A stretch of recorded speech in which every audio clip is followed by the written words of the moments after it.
Good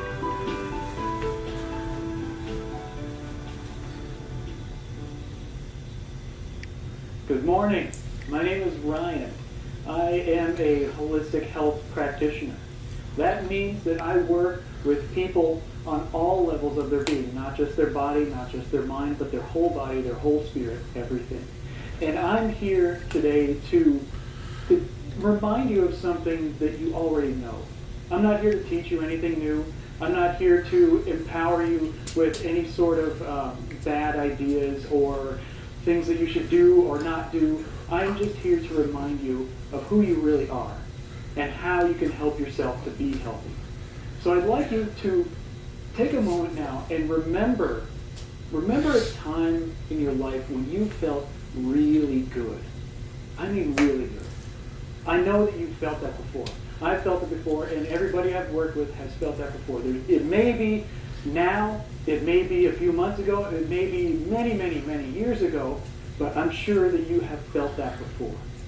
So remember that. Hold that idea in your mind. Feel that idea of what it feels like to feel really good. Your body is working well. You're feeling strong. You're feeling healthy. Your mind is clear. Think about that. Feel that. Now, you can have that again. I'd like to share with you my story. Many years ago, maybe about 10 years ago or so, I was a graphic designer, and I was sitting in front of a computer all the time for up to 10 hours a day in a dark room just staring at a monitor, and I had bad posture. I was hunched over like this. Terrible arch in my body like this, and I was like this continuously. And also, my mind wasn't very happy with the work that I was doing and the environment where I was, and I became ill. And it was strange because I was coughing all the time. I was feeling extremely weak all the time. There were times when I couldn't even speak because my mind was so foggy and strange. And I went to many different doctors in the city where I was living, and none of them could figure it out. And I even flew out of state to a reputable doctor at UCLA who I thought she would be able to help me, and she couldn't either. There were no answers. There were no answers to what was going on with me, and I was also feeling extreme pain in my body. I was having pain in my shoulders and in my back and in my neck, all from the work that I was doing with the bad posture. So I was having a lot of difficulty, physically, mentally, emotionally, and there was nothing I could do. And then I started to look inside. I started to look inside of me and ask myself, what's going on? And at that point, that's when things started to change. Because I understood that my body talks. My body has messages to tell me. But if I don't listen, I'm not going to hear them. So I started listening. I listened to what my body had to say, and I made the changes that I needed to make in order to keep myself healthy. And at that point, I changed my whole life. I stopped doing graphic design. I stopped being a standard American 9-to-5 kind of a worker, and I went into holistic health. I learned body work. I learned spirituality. I learned how to help people be healthy again by using the power that's inside of their own body. I help empower people, and I'm here to help empower you also.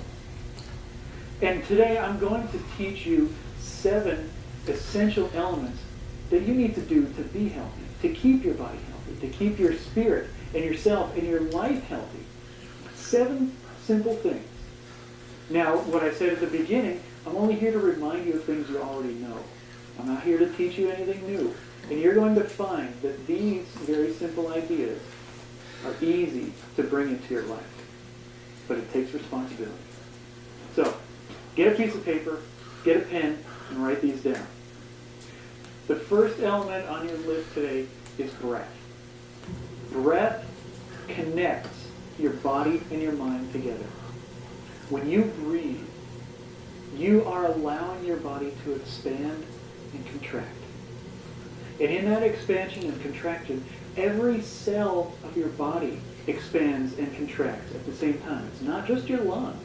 It's every cell in your body. And when that expansion happens, the body takes a small assessment of what's going on in the body at that moment in time. And then when you breathe out, it goes back in and relaxes. Every time that you breathe, your body is taking an assessment of its own health. And that's how it knows. And so think of how many times you actually breathe within a day. Thousands of times. So your body is constantly assessing its own health. And think of all that information that you're not listening to if you're not paying attention to it.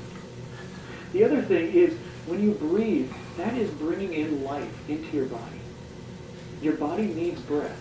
It's an element that we have free. You don't have to buy it. You don't have to go anywhere to get it. You just need to do it. And do it properly. Most people in this country now, they breathe up in their chest. So you can watch people, if you don't want to be a little bit strange staring at people, but you'll notice this. People will breathe into their chest.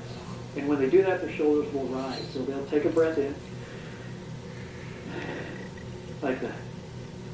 What that does is it tells the body that I'm uncomfortable, I'm stressed. And when you breathe in your belly here, when you breathe down below your rib cage, expanding the belly as you breathe in, and contracting the belly as you breathe out, what that does is it tells the body, I'm comfortable, I'm at rest, everything is okay. The diaphragm itself, which actually controls the breath coming in and out of your body, it's actually like a threshold between stress and relaxation. If you breathe into your chest, you're telling your body, I'm stressed. If you breathe into your belly, you're telling your body, everything is okay. So, do we have any questions? Oh, I see. I was just wondering, I've taken yoga, meditation, and dance classes, and the teacher always emphasizes the breathing technique of breathing in through the nose and out through the mouth. In through the nose and out through the mouth. And I was wondering what your suggestion is on that. Should we breathe in through the nose or through the mouth? Breathing in through your nose or your mouth. There are many different ideas on what you're supposed to do. It really doesn't matter. The nose is designed specifically for air, for breathing, but also for smelling. The mouth is designed for breathing as well, and for tasting and chewing. The nose is a little bit better for just breathing air in and out, because you can actually feel it better. When you breathe and you close your mouth, and the air is going in your nose, you can feel that air going in. It's a sensory experience. And that will keep you present with the air coming in. But it really doesn't matter. All that matters is that you do breathe in and you breathe out. When you breathe in, the air comes into your body, all the cells expand, and it tells your body, let's look. And when you breathe out, your body relaxes, and everything comes back down. And you relax, you're in peace. I understand what you're saying. We're supposed to breathe in with using our belly as opposed to our chest. But can you explain how we can practice that? What would you recommend? I'd like to give you a little practice to practice breathing properly. Breathing in the belly.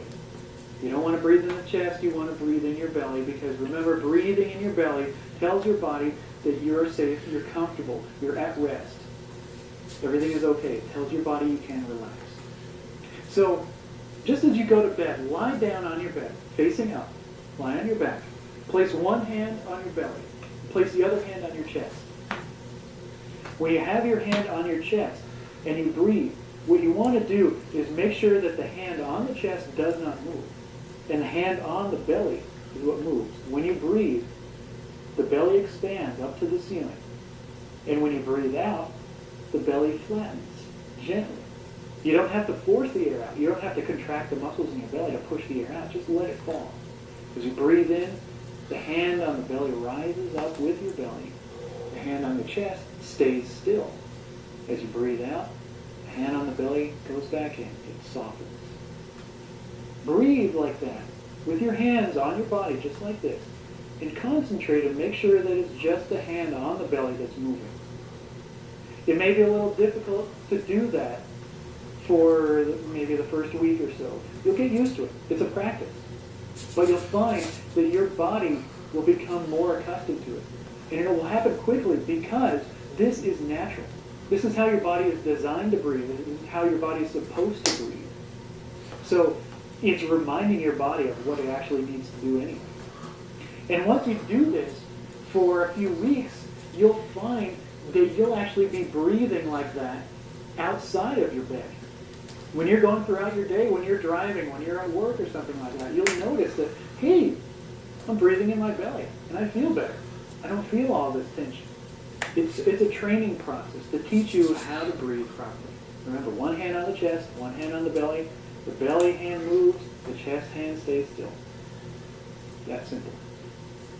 Now, I've also noticed that when your body is hurting, when you've been in a static position for a long time, when you haven't been moving, say you're sitting at a desk for too long, then you may feel pain like in your shoulders or in your neck or something like that. What's actually happening is because you're not moving, you're probably breathing in your chest. You're probably thinking so much that you're not paying attention to your body at all. And so you're not getting enough air into your body. You're not getting that oxygen through. If you're breathing in your chest, you're only using about a quarter of your lung capacity. If you breathe down in your belly, you can fill up your entire lungs. So think about that. You're depleting your body of 3/4 of the oxygen that it actually needs if you breathe in your chest. And when you do that and your muscles are hurting, you're actually suffocating your muscles. Think about that. You're suffocating your muscles. If you're feeling that pain, stop for a second. Close your eyes and just breathe. I've had that experience many times in my life. Nobody has taught me this except my body. My body taught me this. And I would feel the pain. I would have a headache because I would be sitting at a computer for so long. And I would just stop and I would breathe. And I would feel better.